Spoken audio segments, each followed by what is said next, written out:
you start it off. Okay, so we're back for part 2 of this in-depth conversation on the manosphere, the red pill, and feminism at large in society and how we fix this. And just kind of where we're at in the space right now, I guess. A lot of great stuff, a lot of good conversation so far. And I appreciate that we could have this respectful dialogue. And, because we were just talking about how you see like these red pillars like bring each other on their podcasts and then they interact. Then it becomes about the personal attack. Even though they have good points, it gets frustrating because they're not listening to each other. It's just, they talk attack. They talk past each other. At the end of the day, I think that we have a lot that we agree upon. We might disagree on certain things, but let's not attack each other personally. I don't care about people's personal lives. I mean, obviously, people should practice what they preach, and a lot of people do get called out for not living the lives that they're preaching online. But at the end of the day, what I'm most concerned with is, what is your solution, and are you even addressing the actual issues? And let's talk about that. And I kind of look at like different influencers in the space or around the space. You want to be red pill or red pill adjacent or something like that. Yeah. And I'm looking for just like, what are they saying, and are there inconsistencies? Because I mean, I see, certain influencers calling out covert feminists. Mm-hmm. And then I see certain influencers working with covert feminists, and I'm like, what the hell is going on here? Like, there's just no consistency. Okay, and before we even really dive deep into that, like one of my biggest pet peeves are people, not only in the red pill space, but even in the pickup space, and the manosphere as a whole, that preach a lifestyle that they themselves are not living. One thing I can't stand is, and these are some of the top guys, right? I think we were just kind of like mocking one of them for being irrational. It's like, okay, if you're gonna preach to guys, and this is just an example, to be rational, shouldn't you yourself behave rationally and not be like irrational and emotionally unhinged and gatekeep the entire community and bash anybody who's not one of your boys? And it's like we're all trying to support men here, and it's like why are you dividing men, right? But yeah, I can't stand these guys, and a lot of these guys too. Like especially the ones that have tried to hate on my channel, will give like pickup and dating advice, and I'm like, dude, you have not done a single cold approach since like the mid '80s. When you got married. Why are you giving this advice? You don't see me doing videos like hit pieces like, oh, look at this schmuck. Because at the end of the day, as I tell you guys, you let your results speak for itself. You let your value speak for itself. You just try to be as authentic as possible. And then when we do these like podcasts and stuff like that, it's like I don't. You don't put your ego into it. You just want to get to the bottom of it. You want to get to the truth. And this is why, it's frustrating to watch these podcasts where people are just attacking each other rather than just having the dialogue and the conversation. And when I messaged Jonathan, that's exactly what I said. I was like, okay, because we've met before, so it wasn't that big a deal, but I did, want to say like, I just want to have a conversation, right? It's not like a gotcha interview or, oh man, I'm going to clip farm this and, try to dunk on him, Yeah, and even for me, it's usually just me behind the camera asking questions, but, this gives me an opportunity to kind of get in front of the camera and share some of my thoughts and what I've learned and what I've observed, just from the people on the street, because I'm like boots on the ground. I'm doing the real, interactions with, what people are saying, because a lot of people will sit there and say, well, there's what you see online and then there's reality, and I'm trying to basically merge those two worlds because obviously, there is a lot of just rage content, and a lot of, stuff is probably just, amped up just for clicks and views and things like that. But, at the end of the day, these are real issues, and I want to basically kind of find out, where things are going, or, just, when I first started doing this, nobody even knew, these talking points or what the red pill was or things like that. And, now, I'm interviewing guys on the street and they're talking about the six figures, the six pack, and the, six figures. They're talking six in the pants. They're the six. They're talking about the fact that women don't want average men, and just all these different talking points. Yeah, the red pill has spread. That's what you're saying, right? The red pill has spread. That's kind of a good thing. The red pill has gone mainstream. Yeah. But at the same time, like I said, it's like, sometimes you almost need you need to be red pilled from the red pill, because I think that in some cases, the red pill is pushing ideas that, like I said, I mean, I've said it before, I don't think that feminism is the only problem here. I believe that, if we defeat feminism and chop its head off, you're still leaving the problem of gynocentrism. You're just going to have another head grow back. You know what I mean? So I think that we really need to.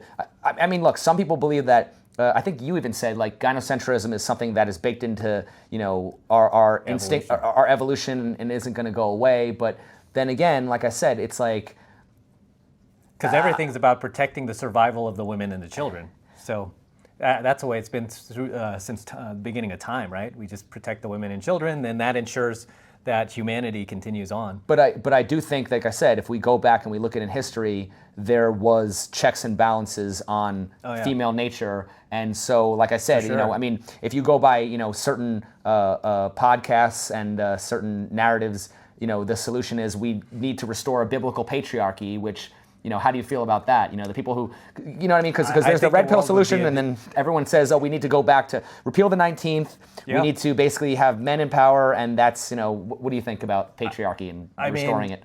Yeah, I mean, as far as like, I'm definitely all for restoring the patriarchy, but, having been born and raised Catholic, and I feel like I've grown closer to my faith, especially the last decade, that I've just seen like so many twists in humanity. And I mean, aside from dating, which is scary in itself, and women's behavior, and I just feel like if we did, in a hypothetical world, get back to, say, and I'm going to go on the religious rant here, but if we got back to just biblical principles, I think society would be a whole lot better than it is now. I think it would just fix itself because there's an order, right? There's God, then there's man, and then there's woman, and then there's children. I mean, that's the order that's laid out in the Bible. And if we just follow that order and that hierarchy, I think a lot of the ills in society would fix itself. So let me ask you this related to that, right? Why do you think that religion was never an issue when it came to women's liberation or the women's movement, but it is when it comes to the men's movement?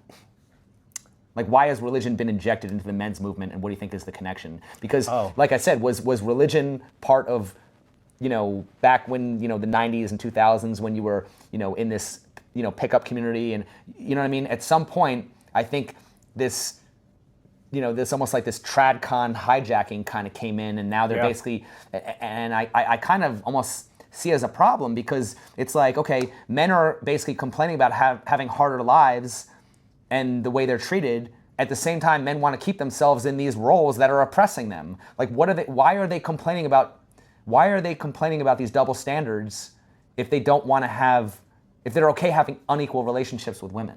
Well, okay, to answer your first question, initially you said something about why are men holding themselves to these standards but not women, or something like that? Well, why are men complaining about having harder lives at the same time they want to keep themselves in roles that give them harder lives? Yeah, well, I mean, you asked a question initially. Now I'm like kind of getting, I'm losing my thought process in that. But when it comes to, I've always said, like, when it comes to men, I always feel like God uses men to do his bidding, whereas Satan uses women to do his bidding. It's like, oh God, okay. I mean, yeah. I'm talking in a very, like, on a grand scale. It's interesting, right? though. Interesting but point. I feel like God uses men to do his work, whereas Satan uses women because they're emotional creatures, and that's how, I've mentioned this in certain like self-development videos that you can't trust emotional people. You can't trust, and obviously women are emotional, but a lot of men are emotional now too, and they can't be trusted. They'll always backstab you. They'll always, do what's in their own best favor. That you can't rationalize with an emotional person. Even anytime you've gotten emotional, you lack that common sense. How's the saying go? Like, when your emotions are at an all-time high, your common sense is at an all-time low. But I feel like Satan uses emotions as a tool to control you. And of course, women are almost completely controlled by their emotions, so he uses them, whereas men are used by God. I mean, just again. Well, if you go by the Adam and Eve story, the snake, went after Eve because Eve was basically the weaker vessel. Yes, because Satan knew he could not convince Adam to sin and take the forbidden fruit. So he went to Eve, and the thing is, like, he went to Eve and he promised her. And this is funny. This just goes to show how women can never be satisfied, because they're sitting there in the Garden of Eden, and it's like, you guys have got everything. You guys have got the world. It's sinless. It's paradise. Perfect. You have paradise. That's all, there's nothing else you need. I want more. Yeah. Not enough. And then Adam disappears for like 2 seconds, and then the snake enters and starts talking to Eve, and it's like, would you like more? And she's like, there's more? And she's like, yes. Okay, just grab that fruit. I mean, and this began the fall of man. It was because of a woman being convinced by the serpent, which in modern day times, I believe, is happening on an even macro scale where you have like, it's not a serpent coming to these women in physical form, so to speak, but they're being brainwashed through social media, movies, academia, especially academia, and culture to rebel against God, rebel against order if you don't believe in God, if you're a non-believer, rebel against order, rebel against nature and just our natural, order of things like hierarchy, to where they spread chaos and confusion, because these are the ones that are transing the kids and promoting like the LGBT and all that stuff, and everything's like an inversion of truth when it comes to these women these days, and it's really and they're just like being lied to constantly. Who's the father of lies? Satan. Who's the author of confusion? Satan. Who's the who spreads chaos? Satan. Who does he use to do all that? Women. So let me ask you this: is chivalry in the Bible? Mm-hmm.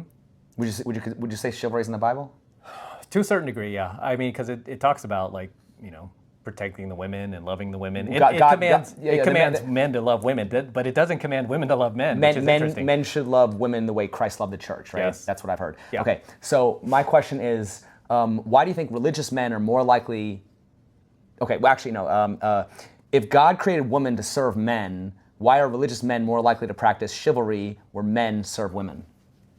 Wait, say that again? You always ask these like double-layered questions. I know, they're like riddles. Yeah, they're like riddles. Yeah, he's got like a 500 terabyte hard drive. I've got like a 2 gigabyte over here. Sometimes I have to reference my phone, but either way, I try to remember these questions. But yeah, if it's a question I haven't asked in a long time, but sometimes I have to recycle the. Yeah. Anyway, okay. If God created man to serve, if God created woman to serve men. Okay. Why are men more likely? One more time. I get it where you're going, though. Okay. If God created women to serve men, right, why are religious men more likely to practice chivalry where men serve women? Because honestly, women need to be led, and I believe that's also in the Bible. It's like, don't let the women lead you, because it will lead to chaos in your home, and we see that happening all over the place. So a lot of these things are happening. But it's ultimately up to us to hold women accountable. And the problem is, it just reverts back to these weak men who don't, and especially the ones who have power to make changes, make laws, are in positions to actually make things, turn things around. They don't, because they themselves have been socially engineered to believe this narrative that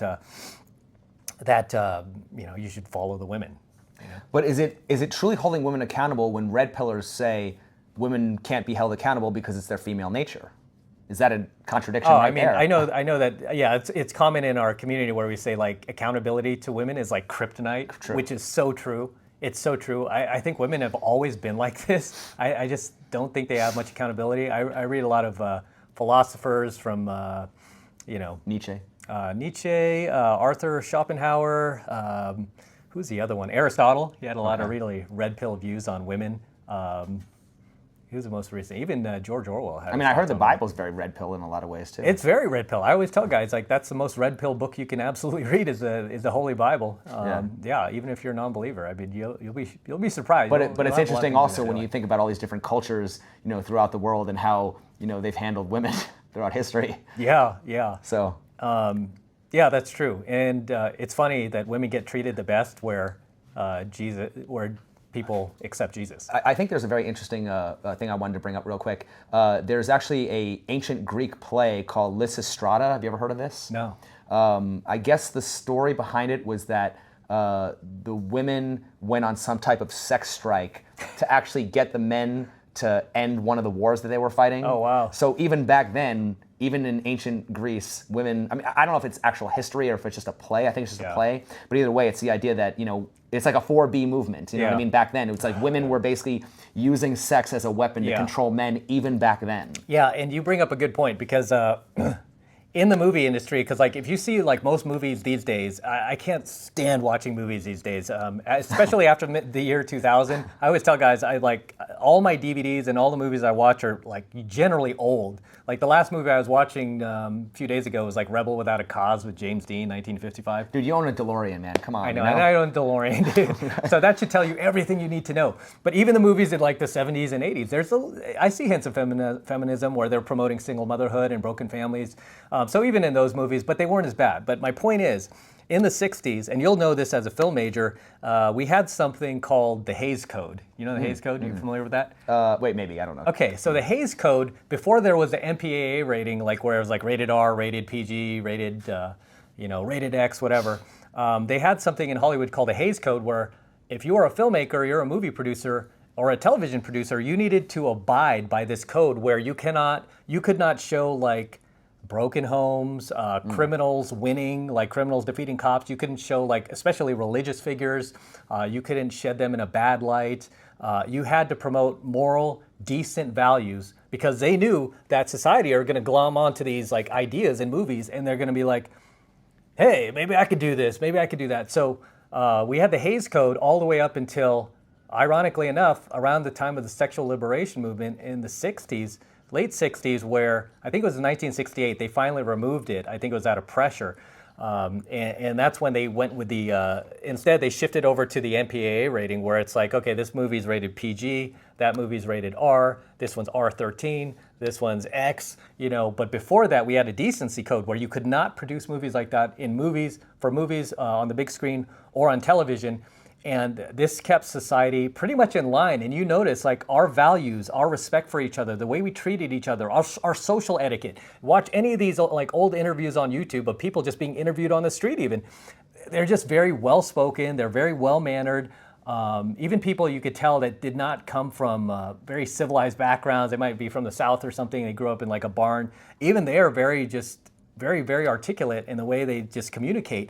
And if you look at television shows like the 50s and 60s, one of my favorites is like Leave It to Beaver. I don't know if you ever watched Leave It to Beaver, but sometimes I watch Leave It to Beaver, the reruns from the 50s, or any of the shows from the 60s. They're promoting like ideal values. And this is why, like in the Red Pill, a lot of feminists accuse us of, oh, you want to take us back to the 50s, like June Cleaver and Ward Cleaver type environment, Leave It to Beaver. And it's like, well, women seemed pretty friggin' happy back then when they were just sitting at home, taking care of the house. The husband went to work, and he would come home, and he would have dinner ready for him.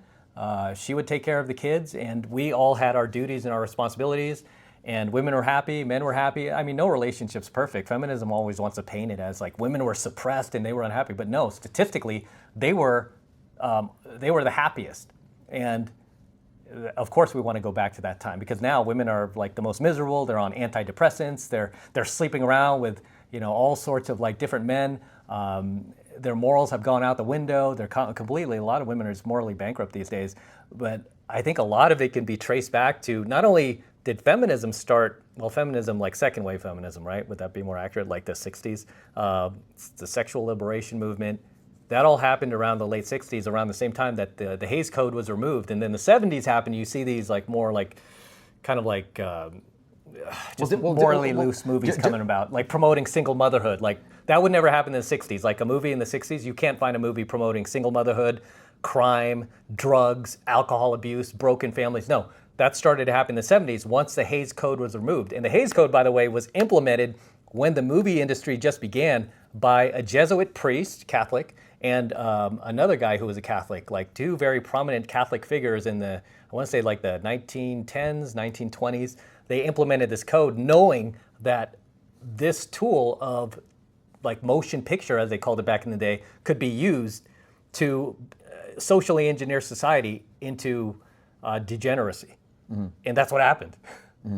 Yeah. But do you think that, back during the free love movement or whatever, during the sexual revolution, did women require men to have all the sixes back then? I mean, women were just getting with average guys, yes. right? Yeah. So, I mean, was that was that I mean, yeah, you could argue from a, conservative standpoint that was degeneracy, or you could argue that, that was the best time to be a man because, it's like you could have tons of women if you wanted to, and it was easy to get sex. What do you mean, back in the 50s? No, back during the sexual revolution. Oh, the sexual revolution. You can make that case. I mean, that there was genuine love. I mean, that women. I mean, were women.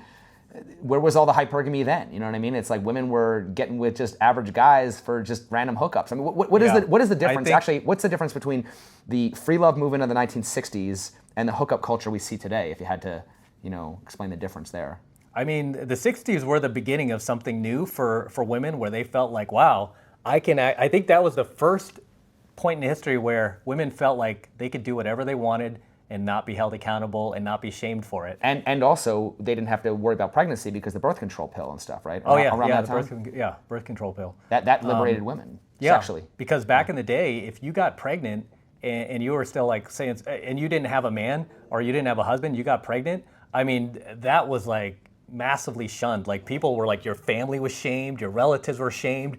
You would have to keep that a family secret and then just somehow have the baby and then bring it to, well, back then it was known as an orphanage. They don't call them that anymore, but you bring the baby to an orphanage to be adopted. But now, I mean, it's almost like it's celebrated now. The whole concept of feminism, has almost liberated women from the concept of shame because now women basically they wear shame like a badge of honor. I mean, you see all these feminists going on these panel shows, and they know what they're signing up for. They know they're going to get shamed in the comments and shamed all over the place. But if anything, they're benefiting from it because these guys are writing these terrible comments like your dad never loved you, and then all of a sudden he's subscribing to their OnlyFans, and these women are making money off it. So it's just this big, a little bit of hypocrisy there. It's this big Jerry Springer, bread and circus, like it's a clown world. It's crazy. But again, who's responsible for that? I mean, who allows for that? It's the simps.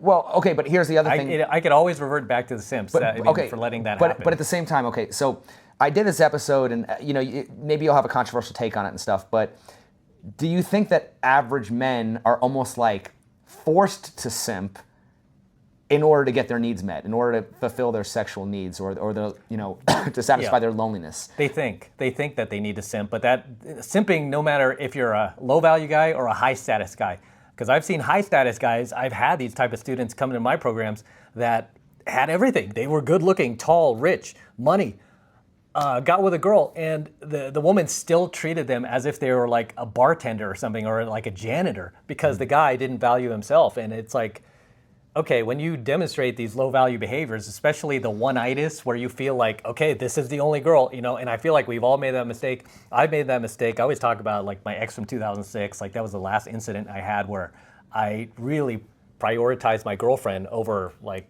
myself. That's what simps do. And then you learn not to do that. But it's almost like if you're in a relationship, it's like you're almost expected to practice dread game to keep her on her toes because. Otherwise, if you have this... we shouldn't use that term. That belongs to someone. He might get mad. Oh, okay. He might get mad. Anyway. But I mean, I'm just teasing, but you know what I mean. Of course, yes. We were just talking about this off camera. But basically, this idea that like when you have this like masculine burden of performance, I just did an episode called Masculine Duty, and I asked this woman, I said, what is the difference between a masculine burden of performance and happy wife, happy life? And she said, there's no difference. She said, I'm entitled and you're obligated. So who said this? A female, right? Well, yeah, and like I said, I mean, I don't listen to anything. Not everything on my channel just automatically becomes gospel truth just because I have a clip of it. But at the same time, it's like, why would women appreciate the sacrifices that men make when men are going to continue making those sacrifices regardless of how they're treated, which is obviously you're going to say don't continue those sacrifices if you're not, if it's not appreciated. Yeah. But men are also required to make those sacrifices just to qualify as a man. Sure, yeah. So we're my held point to is a higher standard. So my point is, if women know that they can depend on a man's masculinity to, take care of all their needs and their emotional, their physical, and financial security needs, at what point would you almost consider that simping? Because it's like, I got to do all these things to make sure she's happy because she's entitled to it. You know what I mean? Is that kind of like getting into simp territory? You know what I mean? I mean, again, it just goes back to the calibration. I mean, you're constantly calibrating. So here's the thing, though. Would what you don't consider simping, someone else would consider simping? You see what I'm saying? I've even seen women online saying things like this. A man can't even show love to a woman without being labeled a simp. Yeah. So how do you show love to your woman without being labeled a simp? Well, not true. I mean, first we have to define what simping is. I mean, simping is when you pedestalize the woman over yourself in very simple terms, right? You're pedestalizing her over yourself. So you obviously should get something in return for... You should. Yes, and what should that be? And some people will just say, oh, well, her submission and femininity and things like that. Yeah. And I'm saying, okay, fine, but is that those are kind of intangible things. Yeah. And a lot of times women can kind of opt in and out of those responsibilities based on her feelings, whereas your responsibilities are required. You can't say, I don't feel like paying bills today. I don't feel like going downstairs and fighting off that attacker and stuff. Right. So, but, is that a fair deal? Can you negotiate that? I don't know. So. I mean, I don't know. I just feel like as men, we are the leaders. It's a burden that we have to carry, but I feel like a lot of us enjoy carrying that burden. I don't know. I feel like it gives us a sense of purpose. Even for guys who have no purpose, at least you have that as a purpose. It's like just your internal wiring to protect and provide. Doesn't mean you need to be a provider for your girl, and definitely never be a beta provider. Because when I think of beta providers, I think of guys who are getting with girls who have low sexual marketplace value, who are just over the age of 30, for example, damaged goods, might be a former single mom, and you're going to work, you're busting at your ass for this chick who doesn't even respect you and isn't even worth it. You know what I mean? She's not even reciprocating. However, if she's, again, when it goes back to, like if the woman's willing to act like a lady, I don't mind pulling out her chair. I want to do it. Do you think when it goes from being a personal choice to being an expectation is where that line would be crossed?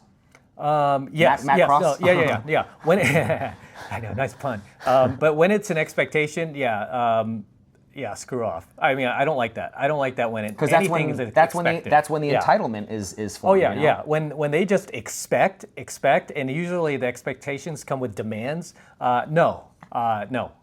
Because then now you're operating out of the girl's frame and not your own. Like you're getting sucked into her world instead of sucking her into your world. And this is just basic calibration, like you said. Calibration and basic, social psychology that we use in pickup. I mean, pickup's like really powerful. A lot of people like dismiss pickup artistry as just like trying to get laid. You're just a bunch of pussy beggars, and it's like, no.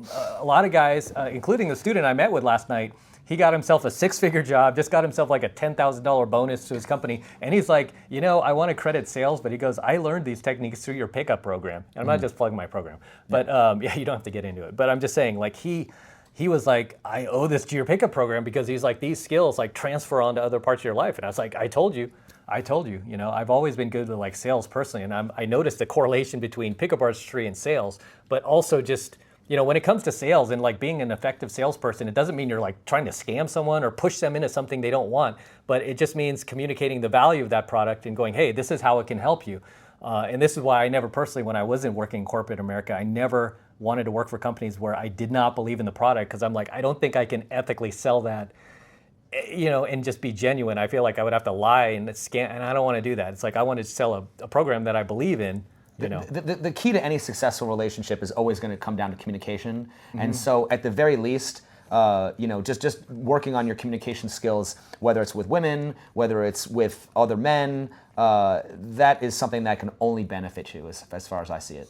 Yeah. So, I mean, that's just, like you said, it's like, just trying to go out and make more friends and just, have the confidence to basically, just improve your network and your social skills. Yeah. But I mean, I just feel like the burden of performance is always going to be on men. That's just the way it is. And society doesn't hold women accountable. We never did. But there were checks and balances, as Jonathan was mentioning. And I'm all for those checks and balances. I mean, I'm all for that. But in a realistic world, I don't see that happening. Well, let me ask you this. Do you think that it's realistic to ever get back to a society where, like you said, you talk about the 1950s, right? The thing that was so special about the 1950s is average men could have a family and children and get average women. Yes. Now it's like men have been priced out of the market. Oh, yeah. So unless of course. But why is that?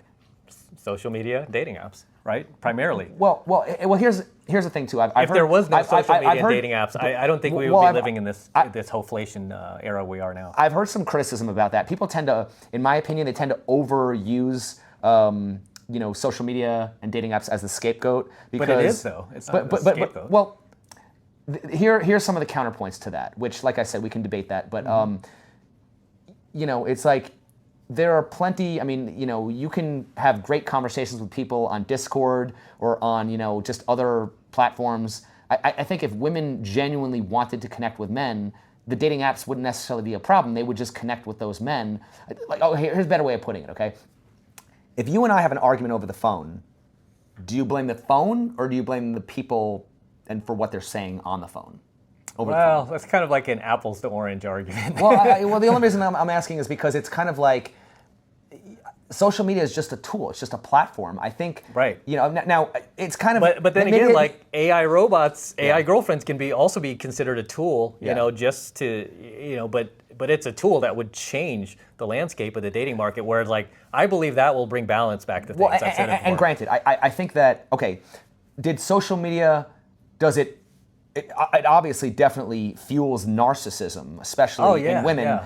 But did it feed the narcissism or did it expose the narcissism that was already there? I would maybe argue it's a little bit of both and stuff. For sure. Both. So I'm not letting social media totally off the hook, but we have to have some accountability on the people for what they're saying over social media and not just blame social media as an excuse to let people off the hook. It's the mindset and the values of what people are saying over the platform. Okay, but what has social media done to women's sense of self and their how they see? I mean, it's completely inflated their ego. Of course, I mean, come on, you go on Instagram and it's full of thirst traps. Exactly, but why? It's because you got simps. They're always responsible for the ills of the world. Okay, but simps liking and dropping comments on the photos. These women just completely praising them for having done nothing. They've done nothing. I think Myron said, one thing Myron said that I never forgot is women live life on easy mode. I'm like, okay, well, yeah, man. But let me ask you this then.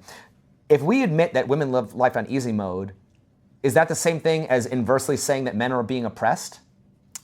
No, I wouldn't. I mean, if women are living life on easy mode, then men are living life on hard mode. How is that not?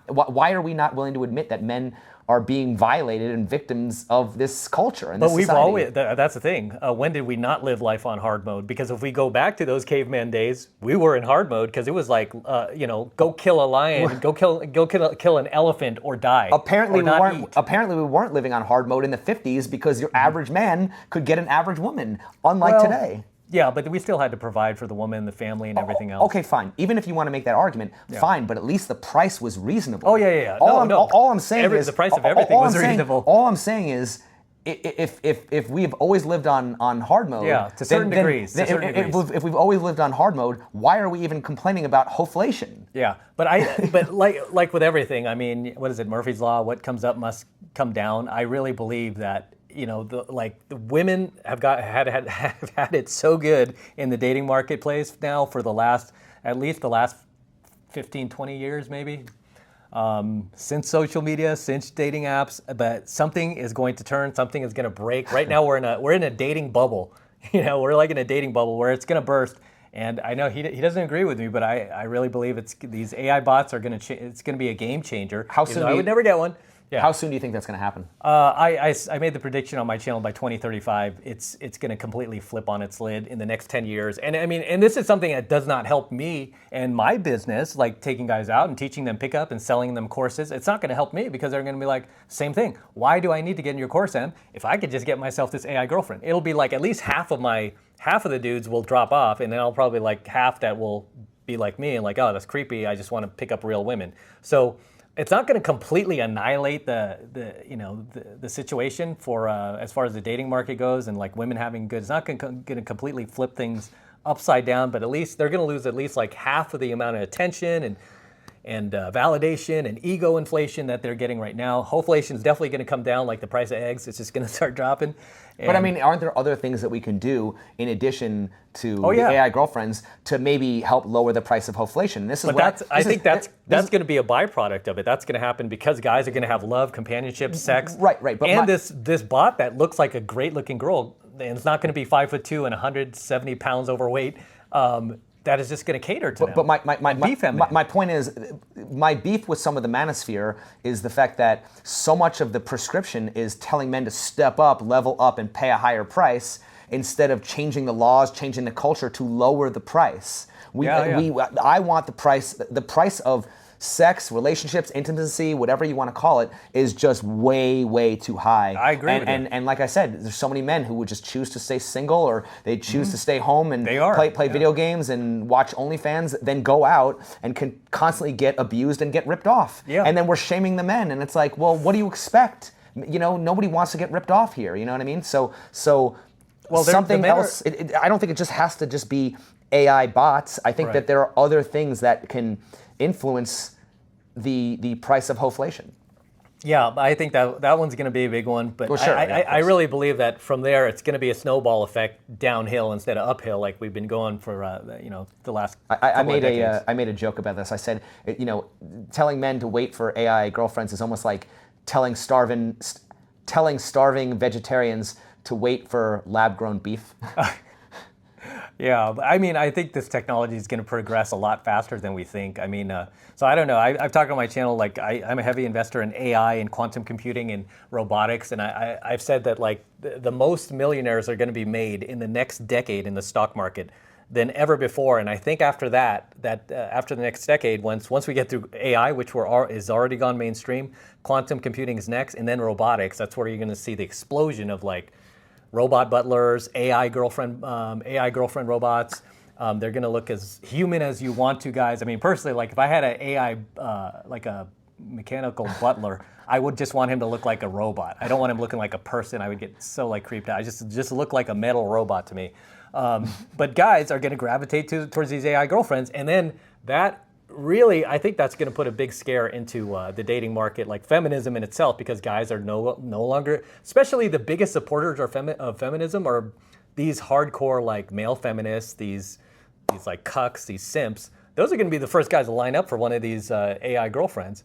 But you got to be a high value man in order to be able to afford one too, right? Not necessarily. Initially, they're going to be expensive. They're going to be very expensive. At first they're going to be expensive, like with any technology, but as the technology progresses and it becomes more mainstream, obviously the price goes down, right? Because like when VCRs first came out, I was like in the 70s. I remember it was like $3,000, right? I remember my dad. I was like, "Hey, can we get a VCR?" He's like, "No, it's like $3,500. That's like a car." And then like 3 years later, it's like $200. Right, just like anything. Well, look at the price of plasma TVs or LCD exactly. screens. The price came down. By the way, I just wanted to pick up on something you said earlier. Since you're talking about investments in the future, don't forget to invest in box wine and cat food, of course. Yeah, box wine. That's actually a great investment. Box wine and cat food. Of course, for all the lonely cat ladies that we're going to see. Yeah, right? all the commodities that these chicks are going to be. You can just see where the trends are going, obviously. So. Yeah, and I really believe like once. Like females lose that because these women, they live for validation. So I've done videos and on my channel where I've talked about the way to get women to chase you forever and ever is to never validate them, right? It's like they will literally chase that ego validation from you on and on and on. And in that video, I talked about how I had women from the 90s that I had picked up that are still messaging me like 30 years later, "How are you doing? How's everything going? Oh, I see life is great." Like, why are you messaging? We dated 30 years ago. But to be fair, would you say that most women are really interested in attention and validation from the men that they want it from, and not just like? True. I mean, to a certain degree. I mean, granted, obviously, a lot of their power and money comes from all the lonely incel guys, validating them online constantly in their comments and on OnlyFans and all that other stuff. So, I mean, obviously, when I've been to the AVN Awards and I've talked to the sex workers, I mean, it was just funny kind of like asking them what they think of simps. And they're all like, "Oh, we love simps." Told you. It's funny. The sex workers said they love simps, and there were even girls at the rodeo, conservative country girls, who said we love simps. Mm-hmm. And I'm thinking to myself, what is the difference between a traditional woman and a modern woman? They all love simps. So it's like they all, you know what I mean? Like that is, the attention is their oxygen. They love them for the attention. And I get a lot of guys who get stuck in the friend zone and they're like, "How do I get a friend zone? It seems impossible." And I'm like, the only advice I have to give them is like, stop simping. Remove, all the attention validation you give her, just pull the rug out from underneath her. Just go, no more, and within, within time, she will start to turn around and be like, okay, what happened to Chuck? How come Chuck's not liking my pictures or photos?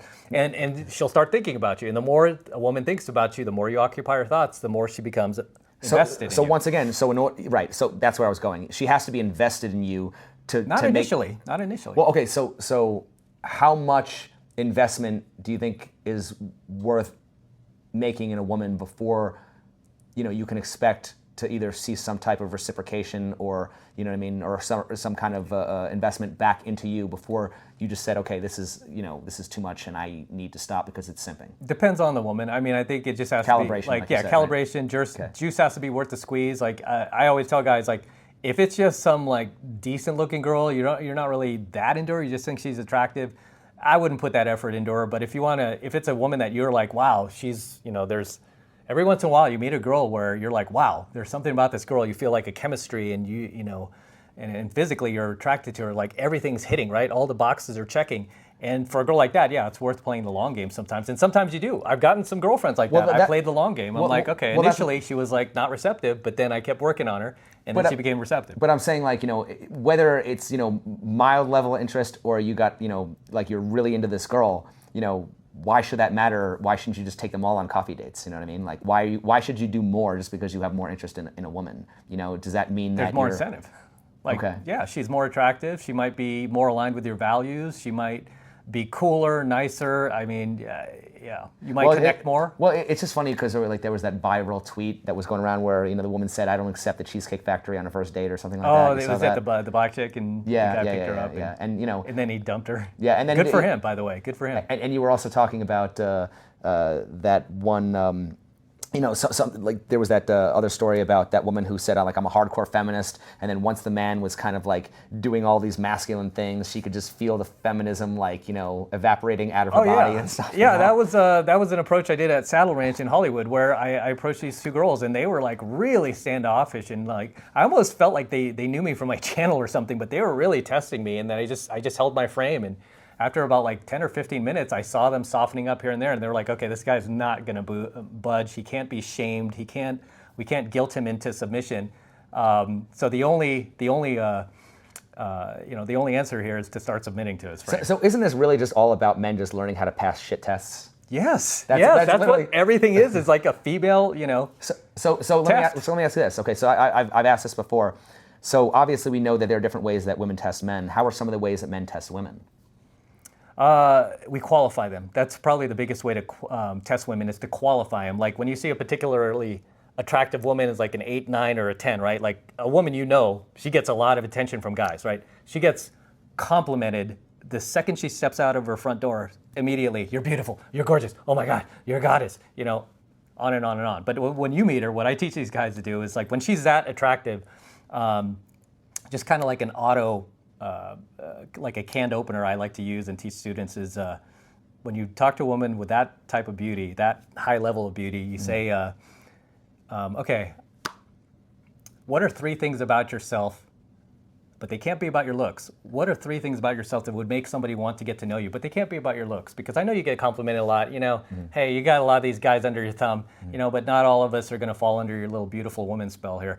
So what are 3 things about yourself you could tell me that would make me want to get to know you? So you automatically flip the tables from buyer to seller, right? Like you make her, you turn her into qualified, make her qualified. And in fact, I know exactly what you're talking about because I saw Neil Strauss do the exact same question to Jessica Alba when they were on The Tonight Show. Exactly. What else have you got going for you besides your looks? That's a more like summarized version of it. And Jessica Alba at the time was just like peak of her beauty and was getting attention left, right, and center. And so obviously, and it put her on the spot. And it was like, I remember that video got millions of views because Neil Strauss, like they were like, oh, pick up Jessica Alba right in front of us. I mean, there was some pressure there, right?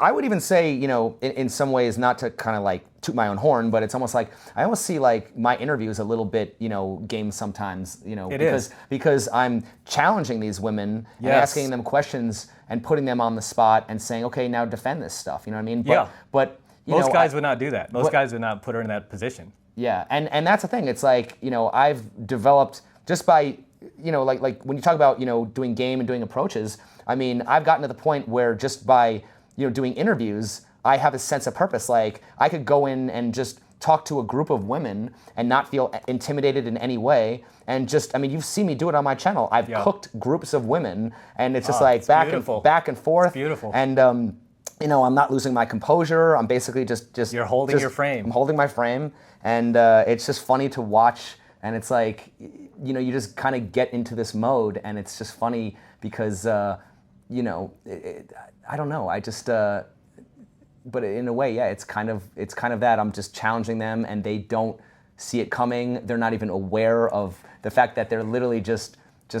Yeah, I'm handing them a rope and watching them hang themselves with it. It's just hilarious. I mean, and people always ask me like, dude, why are you still doing this? I mean, I'm already 54. I'm an old man now. So they're like, why are you still in this pickup stuff? Why are you still do this stuff? You know, you already have made the money. You can retire, and I can. I'm like, I just love it. I love the challenge of it. I also I love socializing, and I'm like naturally shy. I'm like naturally introverted. But when I'm like meeting people, like especially attractive women, I love that challenge of just like what we were just talking about, just holding your frame, because a lot of these women test to see A, how strong your frame is, and B, how long you can hold it before you crack, before you show, you know, like there are cracks in the dam, because she's wanting to see, are you really this guy? And once you prove to her, like, I'm really this guy, many times the girl will leave with you. It's so crazy how the girl will leave the venue with you and go do whatever you want. Like even women that I've met in field who are just preaching the most outlandish feminist ideas about the gender pay gap and men this, men suck, will still submit like a little kitten when you hold your frame. It's like, and it's almost like a challenge to see how long you can hold your breath. But this is why I always teach guys, like, you just have to become this guy. And it is fun. I mean, it is fun, like having that, testing yourself, like, yeah. And I mean, the best pickup artists, I'll tell you guys right now, the best pickup artists in the world, I've met them. The thing that they all have in common is this. Is no matter how good or bad their game is, like the thing they all have in common is they can stand in front of the most drop-dead gorgeous woman and act normal. They don't feel the need to chase or the need to like validate themselves like most simps do. And this is, I mean, right away when you meet a girl, she'll classify you immediately by how you present yourself as either, you know, this is a poor way of saying this, but either alpha or beta, right? Either, you know, strong guy, high status guy, or low status guy, by the way you just carry yourself, your energy, your character. And then again, she's constantly looking for those cracks to see like, okay, is this guy faking it? You know, is he for real? Well, once you could pass all those tests and show like, I am this guy, I'm not budging, you're retarded, your ideas suck, and what else do you want me to tell you? You want me to lie to you like all the other simps out there? And so she's really just, most women are just filtering out simps, which unfortunately are most guys. That's why I always tell guys, you have to learn this stuff. I know pickup is like a dead form these days, but I mean, it's so easy to do it these days. Way easier than ever before in history. This is one of the questions that Pearl asked me when I went on her show, and I'd like to ask this to you, because obviously, you know, we both approach women in different ways, right? I approach for interviews, you approach for pickup, things like that, right? And after a while, there's almost like this muscle memory where, you know, I'll ask questions and I'll kind of like know what they're going to say a lot of times. Like if I ask this question, they're going to say this, and then it's just back and forth. But Pearl asked me, are there kind of like different archetypes that you've, like, you know what I mean? Like you'll size up a woman before you see her. Like obviously, you know, it's almost become this running joke, but like a woman has, you know, a bull nose piercing, she's going to be, she's going to say delusional stuff. You know, she's going to be a feminist or something like that, or she's got, you know, pink hair. But, you know, would you say that there have been, you know, women who surprised you and you thought that they were going to say one thing and they kind of, like, you know what I mean? You thought she was going to just be a total man-hating, and then she's actually a sweetheart or something else. You know, give me a story like that. Yeah, and that's actually a mistake that I used to make back in the day. And when I fixed that, pickup became way more enjoyable, way more fun, and way more successful. And I try to teach this to my students, and it's kind of a balancing act. But and I learned this from Mystery, so I will credit Mystery on this. He taught me that you don't calibrate before the approach, you calibrate after the approach. So he's like, don't just judge people, don't judge a book by its cover. He's like, you don't know. And it's like, I could kind of guess. Like, no, you don't know until you go talk to her. And that's one thing I said. It's like, okay, when I see a girl, even if she looks like she's a bitch or she's having a bad day or doesn't want to talk to, resting bitch face, right? Resting bitch face, exactly. I've met so many girls with resting bitch face, and I'm like, I'm just going to say, hello, or hey, do you know, can you give me directions to the nearest Starbucks? And just get her to say something, because you can immediately tell the moment she opens her mouth, right? You can usually tell her energy or vibe, what kind of mood she's in that day. So many things like within the first like few milliseconds. And then once I get her to open her mouth, like many times I'm completely wrong. I'd say about like 30% of the time I would be wrong if I had judged this person, because a lot of guys will tend to use that as an excuse not to talk to the girl, right? They're like, nah, she looks like a bitch. Or they might see a girl like, oh, she looks like a total sweetheart. Turns out she's a bitch. You know, turns out she's just nasty and mean. You know, so you just never know until you get into the approach. And I at least get her talking. Like, just, hey, how are you doing? You know, can you tell me what time this place closes? And then she'll tell you. And then you can kind of gauge from there. Then go forward like, oh, okay, she's actually cool. You know, what are you doing here so late? That's why one of the questions I used to ask like very early on in my YouTube career is I asked, what's the difference between judging a book by its cover and a first impression? Is interacting with that person. Right. So yeah, it's very important. Yeah. Yeah. Yeah. So. Okay. So before we go any further, yeah, we were talking about female influencers. Okay. Conservative influencers that many are starting to label covert feminists, and it's hard to disagree. I mean, although I like the idea of these women being on our side, and because more people, especially men, will listen to these women than they will us. I mean, it's proof when you got women in the red pill space racking up millions of subscribers. Well, and just to fill in right there, they claim to be anti-feminist. Yes. They are anti-feminist, but they're covert feminists. Why is that? Because I would say that just because you are anti-feminist, does that necessarily mean that you're pro-men? I think that's where the line maybe is blurred. I would say, or how would you define a covert feminist? That's how I would define it. Not too far off from how you define it. I mean, they're basically, you know, they sound like they're for men, right? And they're supporting the needs of men. However, when you dive, I noticed like, and nobody really does this with them, but when you ask them about their own relationships, like a big one is, okay, so you're anti-feminist, okay, you're conservative, you know, might be religious.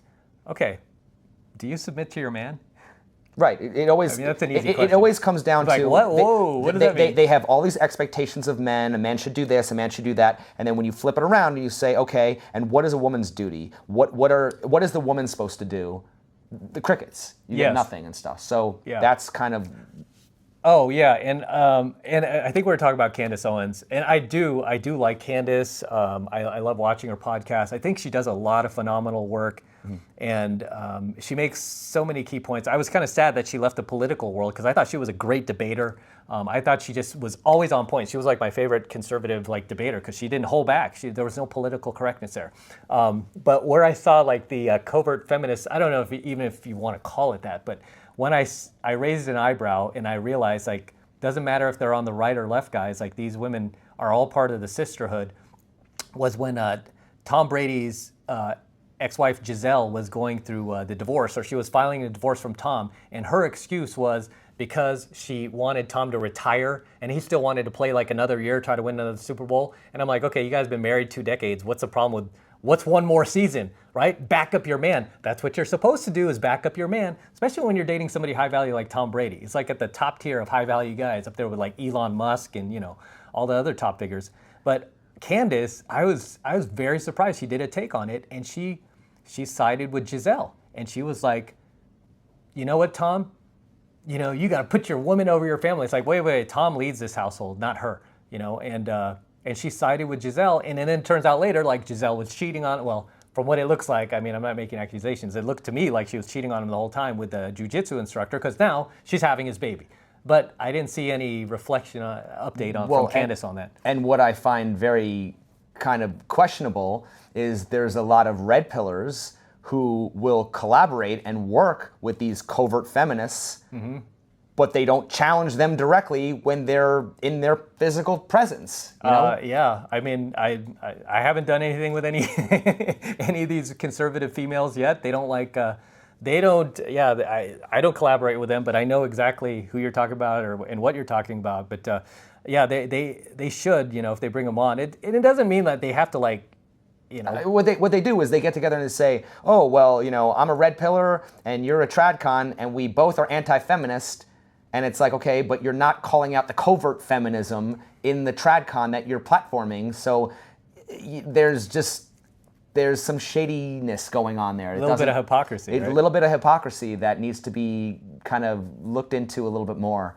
Yeah. So. Yeah, I mean, I feel like, I don't know, they might think it might be in bad faith, or they might think it could potentially hurt their brand. I think we were talking about. Possibly, yeah. It could hurt, sales. Yeah, and look, I mean, I'll be the first one to say there's a lot of conservative talking points that I absolutely do agree with. There's a lot of conservative commentators that say a lot of great things, but then when it comes to men's issues, a lot of them tend to lose me because they still want men stuck in these roles, and women can do whatever they want. Yeah, and as much as I support a lot of these female influencers, especially the ones that claim they're conservative, but are somewhat covert feminists, I was telling Jonathan about this. I'm like, I haven't met a single one that isn't shady. And I mean, even the ones I haven't met have done shady things. Like, yeah, I mean, ones that I haven't even met, I've commented on their video, which I'll do very rarely, but if it's a very good topic, I'll comment. Nothing in bad faith. That's just not who I am. I'm not going to drop like hate messages or screw you. I don't do that. I'm probably one of the only ones in the red pill space that just has respectful, good faith dialogue, because I believe that's how we get to the truth. Let's leave our egos out of it. But some, I'm like, okay, my comments are showing up. All of a sudden, I'm not showing up. I'm hidden from the channel. Why are you doing that? Or there was another female dating coach that only had like 1,000 or 2 subscribers, and I remember we connected and I helped her kind of reach more men, helped her build her channel to the point where, or I gave her really great solid advice, to the point where she grew over 100,000 and then recently grew past me. We would always like message each other. How are you? How's everything going? How are things down in Canada? She lived in Canada. She's still teaching on YouTube. I totally supported her the whole way, but once she grew past me, I think it was last Christmas, I was just like, oh, we always wish each other Merry Christmas. I was like, hey, Merry Christmas. Crickets. Never heard from her again. Just completely disappeared. I mean, that to me, it's just like, obviously she's thinking she's bigger or better ass, and she's like, I don't need you anymore. But it's that, and she identifies as like a conservative, because she's like, she told me like, I'm not down with liberalism or she preaches like the whole anti-feminist message also, and she's in the red pill space. But they're all like really shady in their own way. Yeah, and it's interesting too, because a lot of times it's like, okay, people will assume that if I'm critical of the conservatives, then all of a sudden I'll be labeled liberal, and then it's like, oh, I'm a feminist, and it's like, no, it's like I'm basically just trying to be critical of everybody. And at the end of the day, if I just had to like simplify where I'm at, I mean, I consider myself a little more libertarian. I just kind of believe in freedom of choice, and I would say that I'm also just anti-misandry. It doesn't matter who it's coming from. I agree. If misandry is coming from feminists, conservative tradcons, or if it's coming from red pillars, like I just am anti-misandry. That is the problem. I think that there's just way too much. I've talked about this too on Pearl's interview. There's just way too much focus on masculinity and not enough on the misandry. Because at the end of the day, men need their rights whether they're masculine or not. That's so important. Yeah. No, I agree with you on that. One thing I noticed about these female influencers before we shift topics is they're all broke.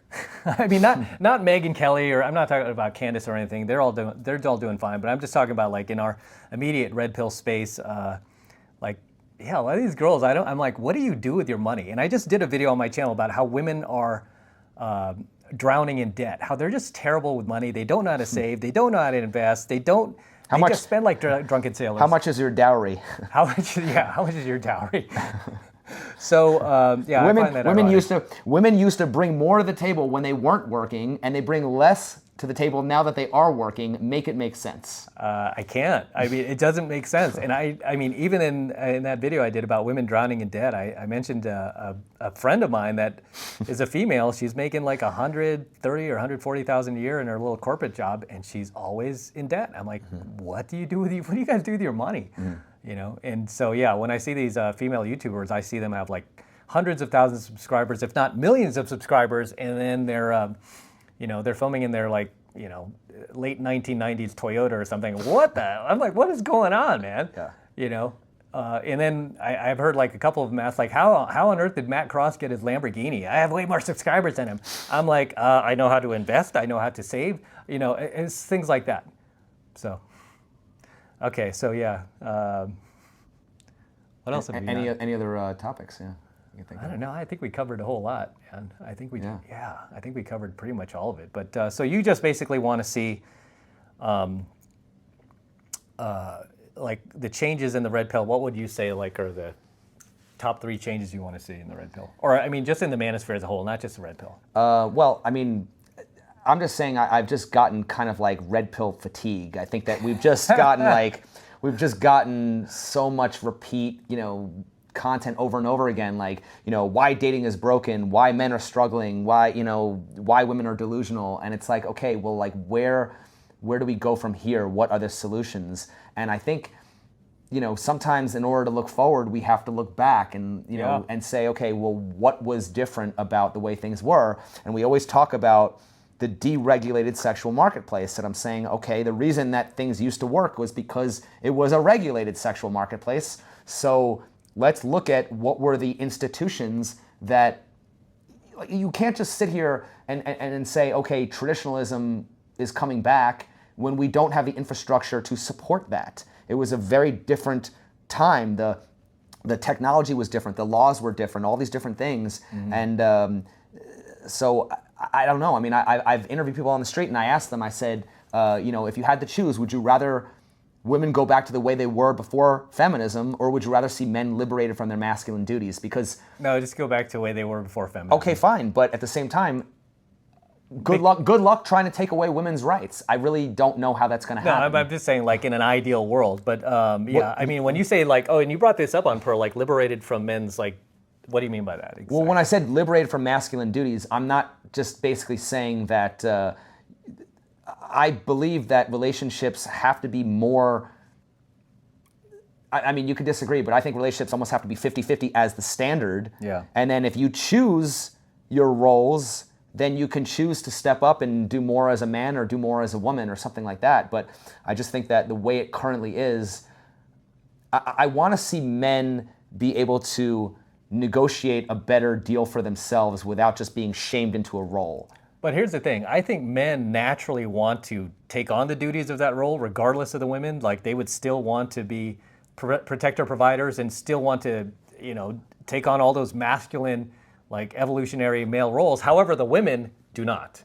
Okay, but here's the thing. The women don't want to be housewives and, but here's the nurturers. Thing. Like I said, I think it should be a choice. The problem is, if men were wanting to do that, why would so many men have to be shamed to be sculpted that way? I don't know if men... Do they have to be shamed? Oh God, we're calling men beta males and weak, and they need to man up and take responsibility. So I mean, if men just wanted to do that naturally, if men were choosing to do that, why would they have to be shamed? I mean, I think they are though. Like guys are just doing it like, regardless of being shamed. Like guys go to the gym because they want to like get a pump and like. Like I said, if they want to do that, I don't think there's anything wrong with wanting to do that. But then it's also to what degree, to what level? Because like I said, it's like, don't be a homeless guy, don't be 200 pounds overweight, something like, don't be that. But I'm just saying, like, what is wrong with being an average guy and being able to have options? I don't understand why. When you say average, you mean like just like say like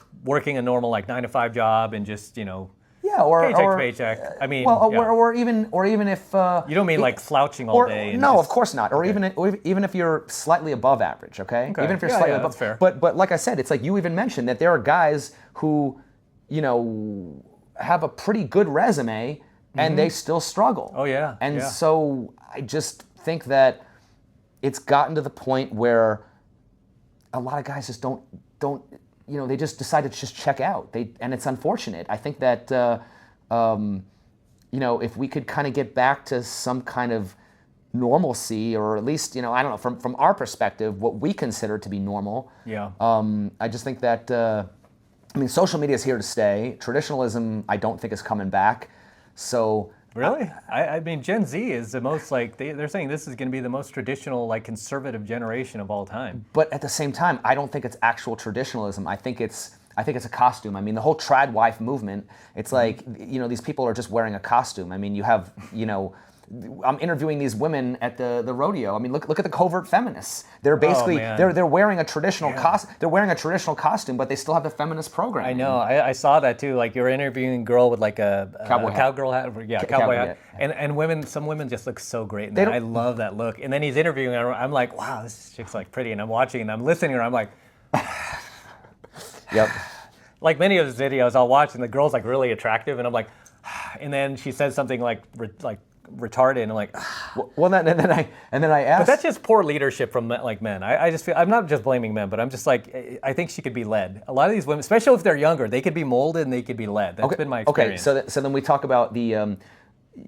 Girls with daddy issues, right? And it's like, or whatever. I've asked this question to one of the cowboys. I said, which of the following would be a bigger red flag for dating? A girl whose father wasn't in her life, or a girl whose father was in her life but spoiled her to become a princess? Oh man, that's definitely two sides of the same coin right there. Okay. I mean, these fathers like not holding their little girls accountable, and then they become these spoiled, rotten human beings. I mean, anytime you spoil a kid, I mean, in my opinion, that's like another form of child abuse, because that person just grows up to be a terrible human being.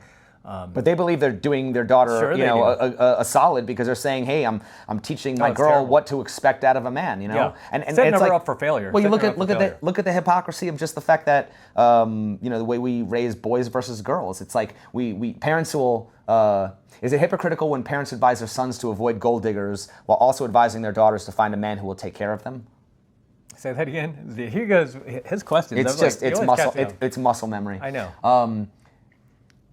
Do you find it hypocritical when parents advise their sons to avoid gold diggers while also advising their daughters to find a man who will take care of them? Oh yeah, of course. I mean, but then on the other hand, if you get a father who says, "Okay, I'm going to teach my daughter to not rely on a man and be independent," then you got the strong, independent boss babe who doesn't need a man. So where's the happy medium there? I mean, we need to fix things as a culture, because if we dial it back like 75 years ago, back again, like the feminists hate this era, like the 50s, when women were pretty much their happiest. Yeah. They were expected to fulfill certain roles. And the thing about women is, women are followers. They're not leaders. They're natural-born followers. This is why I put so much responsibility on men, because we're supposed to lead women. However, because so many men are falling into this kind of like feminine mindset where they're just going along with the women instead of just putting their foot down and going, "Hey, no, this is not okay."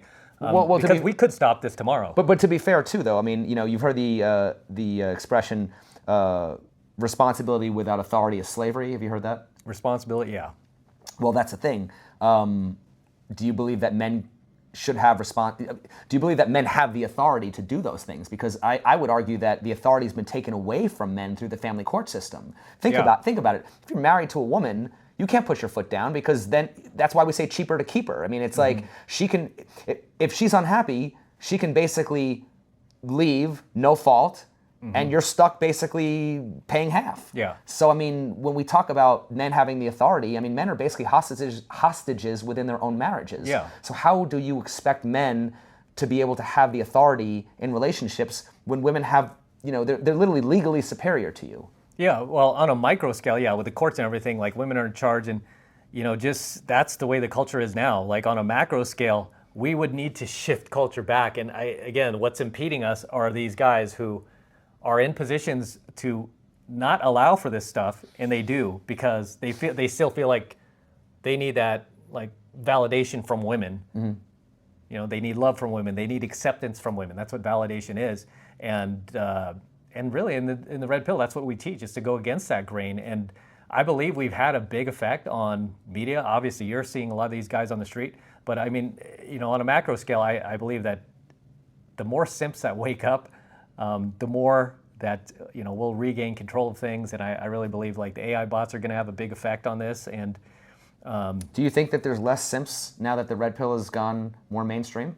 I think more simps have definitely awakened, for sure. Because I mean, most of the guys who found like at least the Red Pill content that I've done have awakened and really just like kick themselves. And initially, a lot of them go too far in the opposite direction. They went from being like these blue pill, totally submissive beta simps to these hardcore red pill rage, and it's like there's a fine balance here, right? But I've asked this question on Pearl's podcast. I said, if we're basically saying that women have all these delusional standards and expectations, and then the prescription is go become a high value man and go out and now fulfill and meet all these delusional standards, are we not just feeding the hoflation problem and creating more simps? No, because if you're telling a guy to go out there and become a high value man, he's going to have status, so he's going to have options, and that, I mean, almost just by default would pull him away from needing to simp, because he's getting. But isn't he providing a woman? Isn't he providing a woman more than, it's almost like if a woman genuinely likes a guy, she should just like him, and he shouldn't have to provide this, luxury lifestyle and stuff. So I'm saying if he has to provide this luxury lifestyle, isn't that overpaying? Isn't that like going down that road, of simping?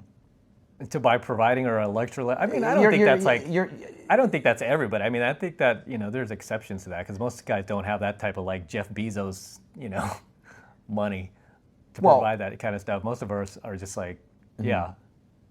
I mean, most of these women, I think they're at least somewhat realistic on what they can get, even in today's like hoflation era. I think, what's deluding a lot of these women is they can get a guy to sleep with them, like a high status guy to sleep with them, but they can't get that same guy to commit to them. And it's weird how there's this disconnect where they think that because this high value guy will sleep with them, that they're entitled to a high value guy as a boyfriend. It's like, no, you can't get that guy. And at the same time, that's why I'm critical of the red pill for, it's good for maximizing short-term options, but I think when it comes to a long-term solution, I mean, there was even a tweet where Rollo said we don't have a solution to that, You don't think so? You don't think the red pills? I think it's kind of a long-term solution as far as like, as far as like understanding female nature and, getting with a girl as in a long-term relationship, LTR, or even if you end up marrying that girl, and understanding just female nature to begin with, and, boundaries, and, holding her accountable, and, all the things we teach in the red pill. Well, you're obviously going to have more leverage. I get that. You're going to have more leverage, right? Yeah, right. I get that, of course. But like I said, it's just you have leverage until you sign the contract, and then all of a sudden you're basically... the marriage contract? Yeah, and then so you sign that contract, So. Yeah, I've always taught guys, like, I mean, I don't know the legal parameters of this, but I was like, hey, if I ever happen to get married one day, I'm just gonna, as a Catholic, I'm just gonna hire the priest. I'm just gonna have this private ceremony like they did in Attack of the Clones with, Anakin and his little bots. I'll have my little dogs there, and I'm just gonna do me and the woman and the priest. And you know what? The government doesn't need to be involved in that. Just don't get baby trapped or falsely accused either.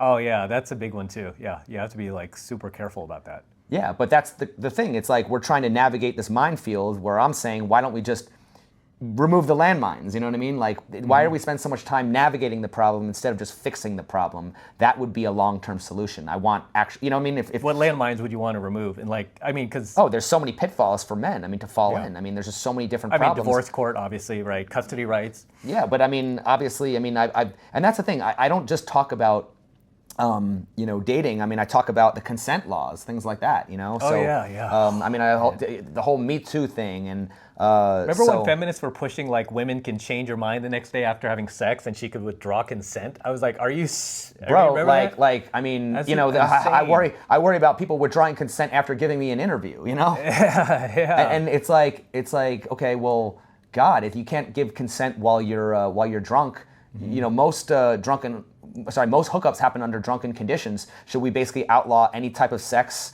if you're going out to a bar? Or if you're drunk?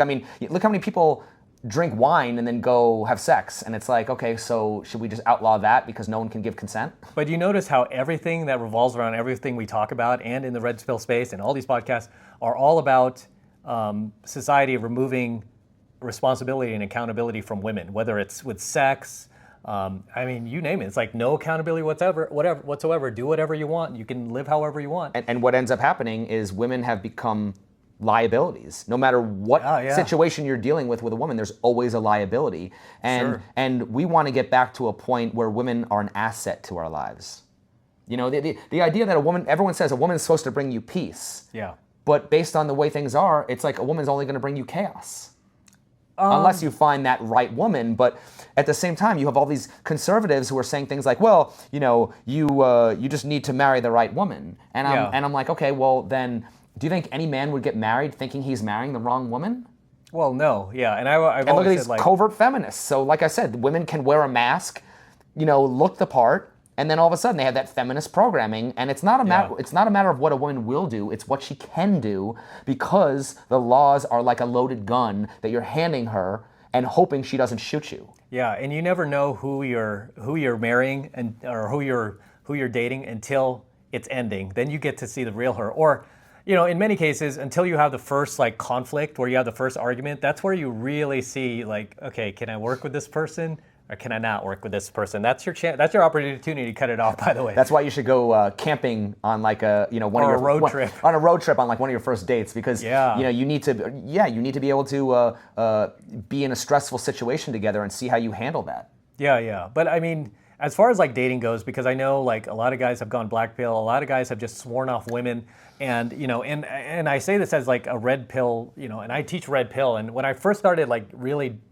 like doing red pill content, it wasn't until really 5 or 6 years ago. Although initially my first videos were very red pill, then I kind of shifted more towards the pickup stuff. But then I started getting back to the red pill, and I noticed a lot of guys lately have just been completely swearing off women, and I do understand that. I know the risks that Jonathan brings up and everything. But I was just talking about this with my student yesterday, that one of my first subscribers that got in all my pickup programs and got himself a lot of beautiful women over the years. And we were walking along the strip, and he was still like, we're cold approaching, like it's like 2008 still, and women were like even more responsive than before. And we were like, isn't this funny how before everybody was doing game and pickup, and it's now like we're like the last Jedi almost, like with these like weird pickup powers. And I posted some story last night. We met some girls over at Bellagio, and I'm like, it's almost like pickup is so much easier because so many guys have dropped out of cold approach and wanting to see women, wanting to date women because they're afraid of the liability, or what I think the whole liability sometimes is a cope for just not wanting to get rejected, being having approach anxiety.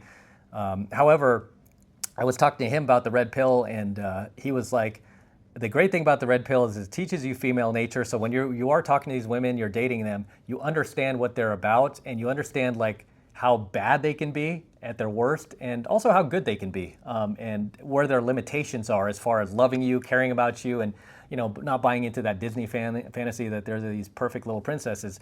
However, with all of that, we did talk about how, even though all these guys are walking away from women, there's still something about women that it's still like, because he was asking me like, you teach all this red pill stuff, and he's like, how do you confide with like still doing pickup and knowing how women are? And I'm like, there are times where I just want to be sitting across from a woman at dinner with a beautiful woman, looking across at her, holding her hand, kissing her, walking along the strip with her, going on trips with her.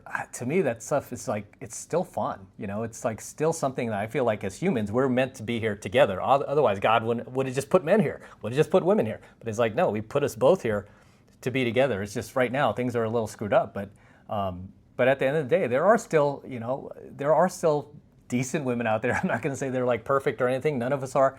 But it's still something that I teach students to engage in. Obviously, guys still go into my pickup programs, my dating programs. Even as I teach mostly red pill stuff, they still want to go out and meet women. They still want to go out and get dates. I meet guys on the strip, found me because of red pill, but they're like, "Hey, can you help me cold approach this girl?" Sure, let's go do it. And then it's weird how like they light up when they're talking to women, and just how it's just one of those experiences where it's like you shouldn't deprive yourself of it. I guess that's the point I'm trying to make. Is like I see younger guys, especially under the age of 30, that have never had a girlfriend, never been on a date. I'm like, man, you should do these things, because that is actually the best way to learn about women, is to actually date them and experience it rather than just hear us talk about it.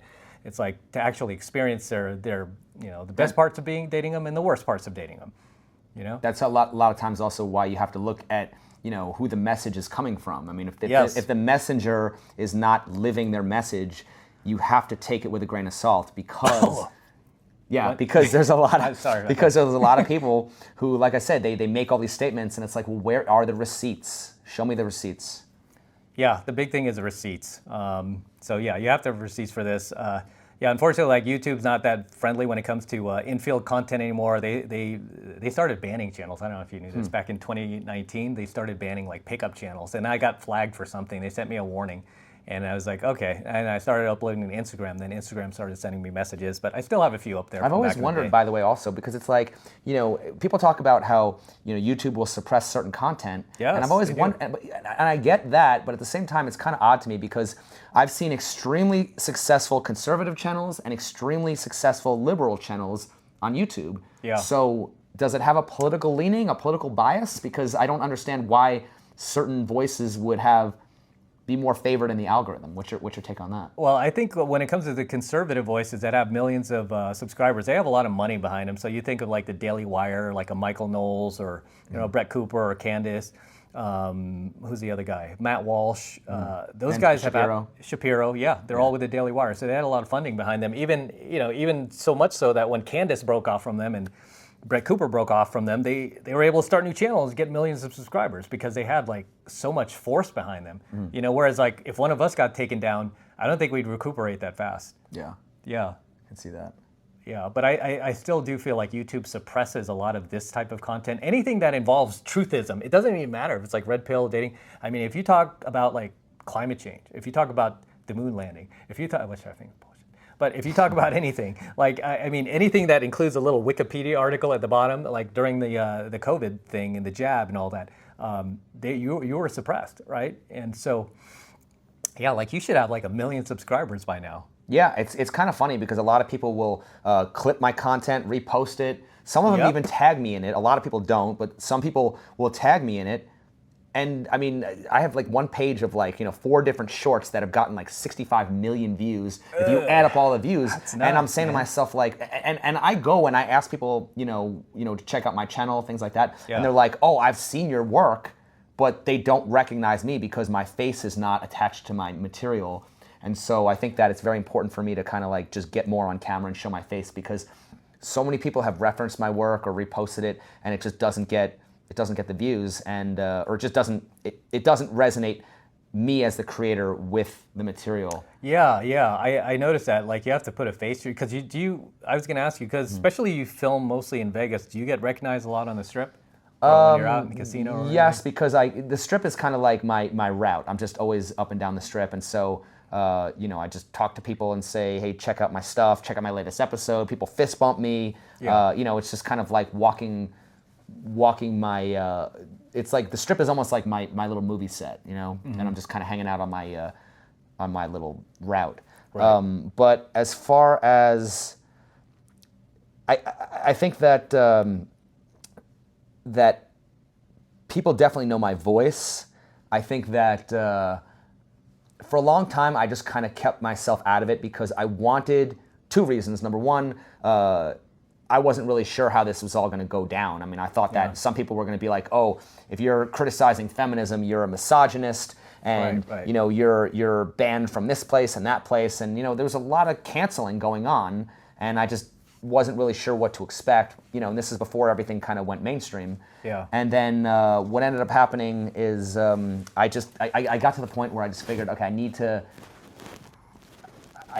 kind of like attach a face to my brand and everything and give my opinions. And a lot of people weren't really kind of getting how I felt about what I was interviewing, what I was witnessing, things like that. And I was still kind of like learning myself as well because I genuinely was curious about a lot of these things, and these are questions that I wanted to know for myself. And then after a while, I started saying, okay, I'm starting to really put together what's going on. And I when I first started doing this, I kind of thought feminism was the only problem. And then I said, wait a second, no, there's more to this. There's tradcons and covert feminists, and there's religions playing a role in this. And there's my dog. Shout out to the dogs. Yeah, shout out Gizzy. And so basically, that's just kind of, how it developed. I mean, obviously, as a creator who's been in the space for, how many decades, you know what I mean? Or it's been a while. You've basically seen this evolve or devolve. I don't know if it's getting better or getting worse, but, it's just something that I think, you're playing the long game, and I'm playing the long game, and I guess, some people who were creators before, I mean, they're no longer around, Yeah, either they quit or they got banned. Yeah, the way I think about it is I'll do it until either I get banned or, and I'm surprised I haven't yet, but knock on wood. But until I get banned or until I just don't feel like doing it anymore. But it's still interesting. I love having these conversations, and I love, like guys still message, they send thank you messages, or they're like, oh, what about, I don't know. I just have you ever tried, doing street interviews or considered doing that? I thought about it, but it's just really not my forte. It's not something that, for me, it has to be enjoyable. So it's not something that I would want to do. Like, I never even got into this for like money. I just wanted to like do something I enjoyed. And why have you never considered, have you been on a podcast at all, a panel show or anything like that? Or not a panel show. Or been invited or? Yeah, I've done a few podcasts. It's been a little while, but I've done a few back in the day, especially like when my channel was like the height of its popularity a few years ago. It's kind of tapered off a little bit, but then like anything on YouTube, I'm sure it will come back up. Really all you need are like a few, like 2 or 3 good hits in a row, like 2 like grand slams, like where you get like a million or so views, and then boom, you're back on top. That's a thing about YouTube. It's almost like being a musician, right? You get like that one hit song, boom, you're back on top. But it's such a weird thing. Like I said, it's like I've gone viral so many times on other people's channels, but not my channel. That is, yeah. Which is frustrating. Yeah, I think you just need to get your face out there more, because I would think that you would get recognized a lot more. But again, yeah, I forget that you're like interviewing people. Well, I tried to watermark my stuff with my microphone, but even then, it's like sometimes it's hard to read, and it's just I don't know. Maybe some people are just too lazy to just say, oh, let me just type in that channel and see what comes up or something. I don't know, but it's just, look, you can have the best ideas in the world, but getting your voice heard and and marketing yourself, that's a whole different game. Yeah, especially when you do like street interviews like that. Yeah. There's a lot of people who came in to the space after me and they've surpassed me. And look, I want to hit the right people. It's not even necessarily always, the quantity. Obviously, I want to grow my channel and get more followers because obviously, when you have a bigger subscriber base, it opens more doors, and I want to be able to, interview bigger people and bigger creators and things like that. Any type of growth is good. Any type of support is welcomed, things like that. But I don't know. You kind of just have to just evolve as a creator and just see where things take you. And I don't know. You try. It's trial and error, basically, just like anything else. Right. Just like pickup, trial and error, right? It's trial and error. You just fix all your mistakes. Yeah. But yeah, that's great. Yeah, it's funny because it's kind of nice too when like your channel's on the decline a little bit, which mine has been, because I feel like I've gotten a lot less hate comments and a lot less threats and all this. So that's kind of nice. But can I ask you this, by the way? Do you feel like you've gotten more hate comments from women or men? Oh, it's women. Almost overwhelmingly, 99.9% women. The guys, when they send you comments, it's more like trolling. It's more like, ha ha ha, your shirt, or it's just like ribbing, right? It's like masculine ribbing, or don't like your rings. I lost my rings, by the way. I lost them in Century City. Like, I used to wear these rings. I lost them recently. But peacocking? Peacocking, yeah. I was peacocking last night. I had like my little cowboy hat on. We're on the strip. And even then, I was walking to meet my buddy, and I got recognized twice. And I'm thinking, okay, how do you guys even see me? Like, I'm like walking down the street, I'm like hurrying, and then one guy yells out, 33 Secrets, love it. And I'm like, okay, oh yeah, cool, I got recognized. Then I'm like walking, I think we were walking in Cosmo or something like that, and I was before I met him. But yeah, somebody else was like, dude, M, I love it. I'm like, oh, okay, yeah. But now I'm like concerned about that too sometimes, because I'm like, yeah, after what happened to Charlie Kirk, I'm like, who's gonna roll up and... Oh boy. But yeah, so most of the hate comments have been from definitely women, and all the death threats have been from women. Look, some people say some really outrageous stuff and they're online. all over 30 and still single. No surprise, DG. I never get, nobody ever like bothers to message me that is like, say in her late teens, early 20s at the height of like her prime. No, those girls are too busy partying, having fun, like meeting like high value guys. Whereas the ones who are 30 and over and still single, those are the ones who get triggered by the content. And they're like, what? Well, and I always picked up. There goes the accountability, though. It's like, okay, so you're going to take it out on me for your poor choices because I'm exposing it, and I don't even know the person, right? It's like you're going to take it, like, come after me for your own bad decisions. I caught on quite early to the idea that most of the women who get the most offended by my content are the ones who are the most guilty of the things I'm talking about. Oh my God, you hit the nail right on the head, man. You hit the nail right on the head. It's like, yeah, it hits a little too close to home. Mm-hmm. Yeah. What are you threatened by? Yeah, what are you I mean, it's just an opinion, right? It's just like... I'm just asking questions. Yeah. It's like if somebody said, well, hey, why are you wearing that red outfit? You'd be like, I'm not wearing a red outfit. But one of the best pieces of advice that they give to lawyers is they say, don't ever ask questions that you don't already know the answers to. Ooh, that's a good one. Yeah, that's a good one. But all right, man. So it's been, we've had like a couple hours here. I mean, this is pretty good. Thank you. We had some great moments. That was a lot of fun. Yeah. And I hope I hope to see you on more podcasts. I hope you do more, you do more of these because you definitely deserve to get your material out there. He asked some just phenomenal questions. If you guys have not subscribed to his channel at It's Complicated, you should go over there and subscribe because he asks a lot of pressing questions that most of these women just don't have good answers to.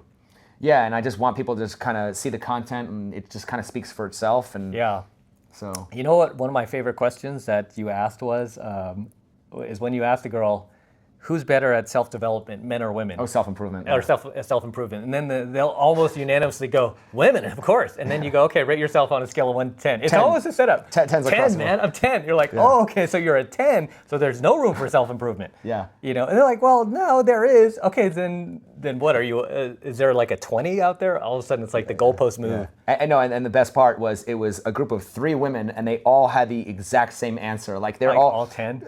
Groupthink, you know? Yeah. I mean, it's, you just... God. There was one where you asked that of it was like 3 or 4 girls, and all of them, no, not all of them. All of them except for one said 10. One of them said 2, and she wasn't even the best looking one there, but that immediately made her more attractive. Like, I was like, when she said 2, and she was pretty cute. It wasn't like she was ugly. It's just her friends look a little better than her. Yeah. But immediately, she looked like the one that I'd be like, I'd rather hang out with her. She's like 1 or 2 points less attractive than these 8s, or 9s, but she is way cooler because she was like, she shouldn't even said 2. She should have been like, fair would have been like 7 or 8, to be honest. So she was like 2. So can we say that humility is an attractive quality in women? Oh my God, man, humility is so attractive. Like some of the best women are the ones who are beautiful and don't know how beautiful they are. Yes, but how rare is that these days? It's a unicorn. Well, obviously, thanks to social media, they're constantly being gassed up online. They're being gassed up in person, and so it's just this constant attention. Make meekness great again. Remember, it's like that's one thing I noticed with women these days. I don't like saying all, but most women these days have just that lack of humility, and there's almost this like superiority complex. Even when you ask, because you do this a lot, you ask them questions, and even when they answer, like they give you an answer that's like so outlandish and so just off base, but they say it with such confidence, and it's like, it's that superiority complex. True confidence is admitting you're not perfect and saying, I could work on some things. Yeah. I mean, the smartest people say, I don't know a lot. Because you can always improve. You can always improve your intellect. You can always improve something. So once again, I'm not against the idea of self-improvement. I'm always trying to improve my skills. I've seen how I've evolved as a creator.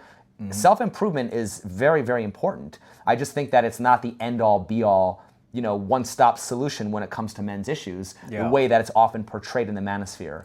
But that's here nor there. So yeah. Well, I feel like self-improvement is at least something that is within your control. Like that's definitely something you can control your weight, you can control your diet, you can control your finances for the most part. Just go make more money, go build a business. You're in pretty much control of these things. And women can self-improve just like men.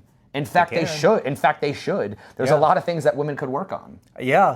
I'm not down with this epidemic of women walking around, even out here in the Strip, walking around in their pajamas and just looking like slobs. And I'm like, man. Oh, that's one of the things I noticed when I was in Europe overseas, is that the way the women dress, you could just point them out immediately. They were so much more fashionable and stylish. Oh, and, yeah. They keep themselves up. They looked like women. When I was in Italy, it's like everyone's eating pasta and pastries and gelato, and nobody's overweight. Everybody's in beautiful shape because they walk everywhere and they're physically active and they eat healthier food and they don't have all the GMO stuff in there. I suppose, and it's just a different culture. It's crazy, and maybe they're not so hung up on social media and But don't they have access to a lot of the same social media? They do, but I feel like it's more prevalent here and in the States especially. I don't know. That's just my opinion, but Yeah. Yeah. So. But hey, man, it's been a great conversation, dude. I'm glad to see you again. I haven't seen you since last time we were at Mirage, right? Yeah. Less helicopters this time. Less helicopters, man. But now we got F1 racing, so it's like, there's always some loud machine whizzing back and forth out there and stuff. Yeah, it's exciting to watch on TV and everything, and I guess to look at it, but yeah, it's really inconvenient because you live here too. It's like, it's really hard to get I around, can't be doing interviews out in the middle of all this. I mean, Yeah. real quick, I'll just say that interviewing on the Strip is one of the most chaotic environments you could ever film in, because I'm trying to have conversations with people, and then all of a sudden it's like you've got Lambos driving by, no offense. You've got motorcycles, you've got sirens. There's every 5 minutes there's a siren somewhere going off. There's drunk people. It's chaos.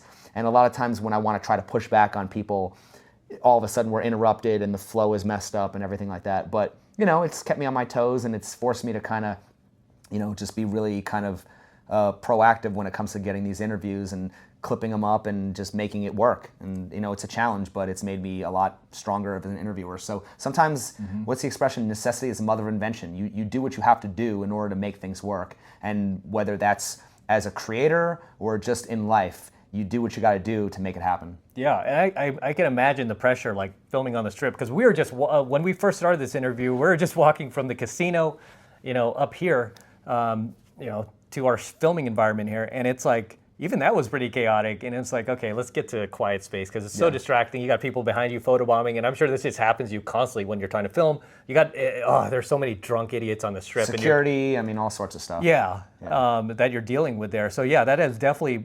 Well, obviously, it's made you a better presenter, a better communicator, and it's. And I don't think we would have been able to have the conversation we just had in the bar. Oh yeah, it would have been tough. I think we could have, but it would have been very distracting. That's my point. I don't know. I just think that it's just nice for a change to be able to just be in a quiet room and just kind of just unload our thoughts and have this conversation. So. Yeah, and I'm glad we did. So I think we covered a lot of great points. And, once again, thank you for that. Yeah, man. So until next time, we'll do it again in the future.